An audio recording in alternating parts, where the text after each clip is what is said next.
Welcome back. Mini cabinet ని సొంతం చేసుకున్న గుంటూరు జిల్లా కేంద్రంలో రాజకీయాలు అలా కనిపిస్తుంటే మిగిలిన నియోజకవర్గాల్లో కాంగ్రెస్ పరిస్థితి ఆ పార్టీ క్యాడర్ కే మింగుడు పడకుండా తయారవుతోంది. సిట్టింగ్ లో పార్టీ శ్రేణుల్లో భరోసా కల్పించలేకపోతుండటంతో సంప్రదాయకంగా వస్తున్న ఓటు బ్యాంకు కూడా ఆ పార్టీకి చేయిచ్చే పరిస్థితి.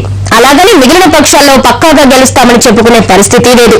చాలా చోట్ల అతివృష్టి అనావృష్టిలా తయారైన నేతల పోకడలతో ఆయా నియోజకవర్గాల్లో అన్ని పార్టీల్లోనూ కన్ఫ్యూజన్ కనిపిస్తోంది.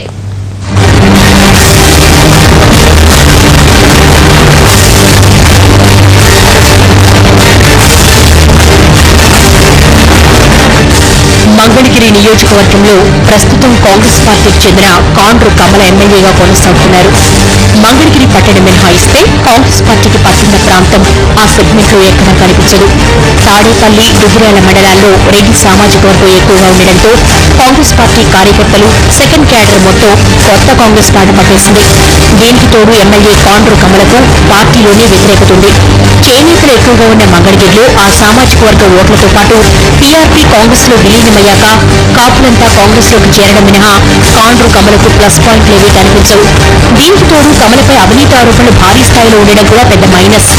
ఇక టీడీపీ గత 2 ఎన్నికల్లో పొత్తులో భాగంగా కమ్యూనిస్టులకి ఈ స్థానాన్ని వదిలేసింది. దాంతో ఇక్కడ పార్టీ క్యాడర్ నిస్తేజంగా మారింది. మాజీ మంత్రి ఎంఎస్ఎస్ కోటేశ్వరరావు కొడుకు మాతాల రాజేంద్ర మాత్రమే పార్టీకి పెద్ద దిక్కుగా ఉన్నాడు. అయితే చల్లపల్లి నాగేశ్వరరావును పార్టీలోకి ఆహ్వానించడంతో రాజేంద్ర కూడా ఇప్పుడు అలిగి పార్టీ కార్యక్రమాలకు దూరంగా ఉంటున్నారని ప్రచారం సాగుతోంది.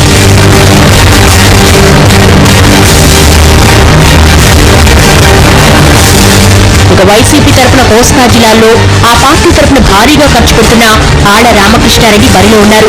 అయితే ఎప్పటి నుంచో ఈ నియోజకవర్గం సీటును అన్ని రాజకీయ పార్టీలు బీసీలకే కేటాయిస్తున్నాయి. ఇప్పుడు వైసీపీ ఈ సీటు రెడ్డి సామాజిక వర్గానికి కేటాయిస్తే బీసీలు ఎంతవరకు సహకరిస్తారనేది సందేహమే.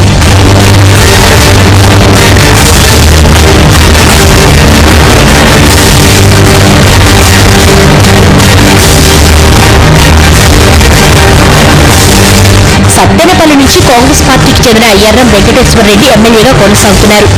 2 సార్లు గెలిచిన ఎర్రం హ్యాట్రిక్ పై ఆశలు పెట్టుకున్నా పరిస్థితులు మాత్రం కాంగ్రెస్ కు అనుకూలంగా కనిపించడం లేదు. ఇక్కడ ఆ పార్టీకి మొదటి నుంచి అండగా ఉన్న రెడ్డి సామాజిక వర్గంతో పాటు ఎస్సీ ఎస్టీలంతా ప్రస్తుతం పార్టీని వీడారు.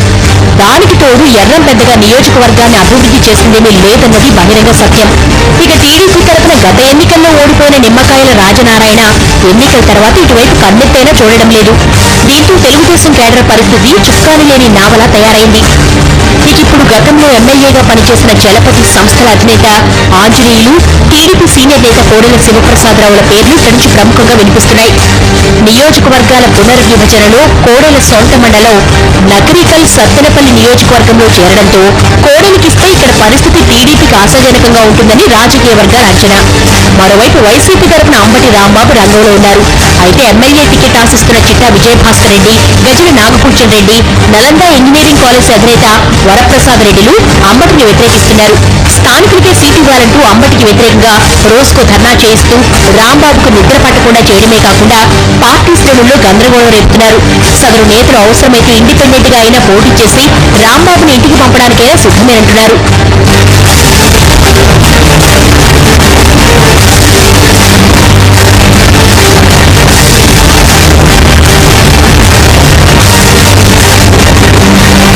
గురజాల ఎమ్మెల్యేగా తెలుగుదేశం పార్టీకి చెందిన ఎరపతినేని శ్రీనివాసరావు కొనసాగుతున్నారు.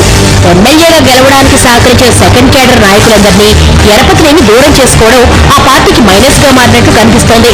దీనికి తోడు మర్డర్ కేసులో కూడా ఇరుక్కోవడంతో ఆయనకు అసలు సీటు వస్తుందో రాదోనన్న అనుమానం కూడా లేకపోలేదు. సొంత సామాజిక వర్గ నేతలంతా ఎరపతినేని పూర్తిగా వ్యతిరేకిస్తున్నారు. 4 సార్లు టీడీపీ తరఫున బరిలోకి దిగిన ఎరపతినేని తనకు అడ్డు రాకుండా ఉండేందుకు సెకండ్ క్యాడర్ ను ఎదగనివ్వకపోవడం వచ్చే ఎన్నికల్లో రిఫ్లెక్ట్ అవడం ఖాయమంటున్నారు. అందుకే ఇప్పుడు ఎరపతినేనికి సీటిస్తే ఖచ్చితంగా ఓడిపోతారని భావిస్తున్న తెలుగుదేశం రెడ్డి సామాజిక వర్గంతో పాటు బీసీల ఓట్లు ఎక్కువగా ఉండడంతో వారిపై దృష్టి సారించినట్లు సమాచారం. ఇక కాంగ్రెస్ పార్టీ తరఫున మొన్నటి వరకు ఎమ్మెల్సీగా ఉన్న టీజీవీ కృష్ణారెడ్డి రంగంలో ఉన్నారు. అసలు కృష్ణారెడ్డి గురజాల నియోజకవర్గానికి చెందిన నేత కాదు. దీనికి తోడు కేడర్పై పట్టు లేదు. పైపెచ్చు అవినీతి ఆరోపణలతో పాటు సెటిల్మెంట్లు కూడా చేస్తారని అపవాదుంది. జిల్లా ఉన్నతాధికారులకు మీడియేటర్గా వ్యవహరించి జనం నుంచి కోట్లు దండుకుంటున్నారని పెద్ద ఎత్తున ప్రచారం జరుగుతోంది. ఇక వైఎస్ఆర్ కాంగ్రెస్ పార్టీ తరఫున రాజశేఖర రెడ్డికి విధేయుడిగా ఉన్న జంగా కృష్ణమూర్తి బరిలో ఉన్నారు. కాంగ్రెస్ తరఫున వరుసగా 2 సార్లు ఎమ్మెల్యేగా గెలిచినా 2009లో పోటీ చేసేందుకు కూడా అవకాశం దక్కలేదు ఆయనకు. నియోజకవర్గంలో మెజార్టీ ఓటున్న రెడ్డి సామాజిక వర్గానికి వ్యతిరేకంగా పనిచేశారని ఆరోపణలు ఉండడంతో ఆ వర్గ నేతలు వైఎస్ పై ఒత్తిడి తెచ్చి 2009లో సీట్ రాకుండా చేశారంటారు. ఈ నియోజకవర్గంలో ఎవరు గెలవాలన్నా రెడ్డి సామాజిక వర్గం ఓట్లు తప్పనిసరి. అలాంటి రెడ్డి సామాజిక వర్గం ఇప్పుడు జంగాకు ఎంత మేరకు సహకరిస్తుందనేది చర్చనీయాంశంగా మారిపోయింది.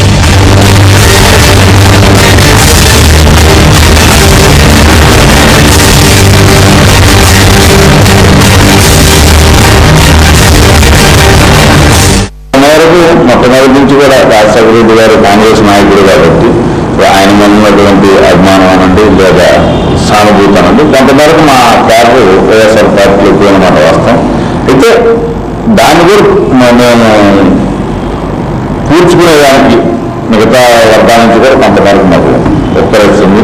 ముఖ్యంగా మా ముఖ్యమంత్రి గారు కిరణ్ కుమార్ రెడ్డి గారి నాయకత్వంలో ఈ ప్రభుత్వం చేస్తున్నటువంటి సంక్షేమ కార్యక్రమాల నుండి అభివృద్ధి కార్యక్రమాల పట్ల ఈ రోజు కూడా ముఖ్యంగా నీతి నిజాయితీ అంటే ఈ దేశంలోనే ఈ రోజున మీరు మనం చూస్తామన్నట్టయితే నీతి కలిగిన ముఖ్యమంత్రి సమర్థులైనటువంటి ముఖ్యమంత్రి నాయకత్వం మేము పనిచేస్తున్నాం కాబట్టి స్థానిక సంస్థలు ఎన్నికల తదుపరి మరి సార్వత్రిక ఎన్నికలు వచ్చే సమయానికి ఖచ్చితంగా మళ్ళా మా కార్యాలను మేము పొందుకొని పూర్వస్థితికి వస్తామనేది మా ప్రగాఢమైనటువంటి నమ్మకం. మాచర్లలో వైసీపీ అభ్యర్థి పిన్నెల్లి రామకృష్ణారెడ్డి ఎమ్మెల్యేగా కొనసాగుతున్నారు. ఈ సెగ్మెంట్ లో రెడ్డి సామాజిక వర్గంతో పాటు కమ్మ సామాజిక వర్గం ఓట్లు కూడా సమానంగా ఉండడంతో కమ్మ వర్గాన్ని కూడా అనుకూలంగా మలుచుకోవడానికి తెగ ట్రై చేస్తున్నారు పిన్నెల్లి. అయితే అవినీతి ఆరోపణలు, దందాలకు పాల్పడుతున్నారన్న ఆరోపణలతో ఆయనపై లోకల్ గా కొంత నెగిటివ్ కనిపిస్తోంది. ఇక కాంగ్రెస్ పార్టీ తరఫున పోటీ చేసే అభ్యర్థి ఎవరనే దానిపై ఇప్పటి వరకు స్పష్టత లేదు. మాజీ ఎమ్మెల్యేలు పిన్నెల్లి లక్ష్మారెడ్డి, కుర్రి పున్నారెడ్డితో పాటు కాంగ్రెస్ పార్టీ పెద్దలకు అత్యంత ఆప్తుడైన గండ్రకోట రాంబాబుల్లో ఎవరికి సీట్ ఇస్తుందో తెలియని పరిస్థితి నెలకొంది. ఇక టీడీపీ తరఫున ఉప ఎన్నికల్లో పోటీ చేసి ఓడిపోయిన చిరుమామిళ్ల మధు అంటే యాక్టివ్ గా ఉండకపోవడంతో తమ్ముడు తెగ ఇదైపోతున్నారు. అక్కడ యాక్టివ్ గా ఉండే క్యాండిడేట్ దొరికితే గెలుపు రేసులో ఉండే అవకాశాలు కనిపిస్తున్నా పార్టీ పెద్దలు ఆ దిశగా చర్యలు తీసుకోకపోతూ ఉండడం టీడీపీ కేడర్కు మింగుడు పట్టలేదు మాచర్లలో. Guntur local politics